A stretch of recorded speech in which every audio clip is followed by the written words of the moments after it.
Hello everyone चलते आज फटाफट देखा मो तोसाली एक्जिबिशन कौन कौन शॉपिंग करके तो फर्स्ट मु आनी गोटे टेबल प्लेसमेट जोटा कि आपने देखी पड़े बहुत ही गुड क्वालिटी एंड जूट रा मत कलर टा बहुत बढ़िया लगे से मुझे दीटा आनी क्रूज आपण मैंने कौन कहती एक्चुअली मेरा ना जानी मतलब बहुत सुंदर लगे बोली मुझे नहीं आसली एंड यार कलर कॉम्बिनेशन भी बहुत ही बढ़िया समरी समरी अच्छी दीटा जाक बहुत समर कलर एंड मुझे एक्चुअली फ्रूट्स बास्केट वगैरह घोड़ाई आनी तो मुझे आनी कोस्टर्स एंड यहाँ बहुत ही ब्यूटीफुल कलरफुल कोस्टर आनी ब्यूटीफुल जुती जोटा कि आपने देखिपे तोसाली जी जुती न आने तो केमती हम बहुत ही सुंदर कम वाला गोटे जुती एंड तोसाली जाकि बैग केमती न आनी तो देखते गोटे ब्यूटीफुल बैग टे आनी बहुत ही समरी बीची एंड हॉलिडे वाइब्स दूच मत यार सिस्टम टा भी बहुत बढ़िया अच्छी जमी कि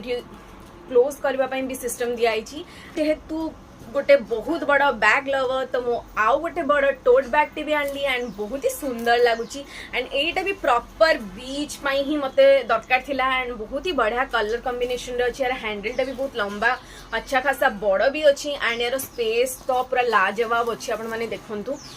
एगेन मुझे जाइए तोसाली तो मुझे ज्वेलरी पीस केमती न आने तो मत आसे एत कि न्यू लगेलानी एथरक तोसाली रे बट मत गोटे एंकलेट बहुत बढ़िया लगे तो मुझे एंकलेट आनी आपने देखिपे बहुत सुंदर एंकलेटा एंड ये जो कलर रानी एंड ग्रीन एवं बहुत ट्रेंड रे अच्छी तोसाली मुझे बहुत किसी जिनस किनी बट यही सर्ट रे देखा से पॉसिबल तो नुहे तेणुक अलरेडी गोटे लॉन्ग फॉर्मेट वीडियो अपलोड कर दी तो जल्दी जल्दी जाकि आप यूट्यूब चैनल चेक करूँ मो तोसाली कौन कौन शॉपिंग कर गोटे नुआ मिनी ब्लॉग रे।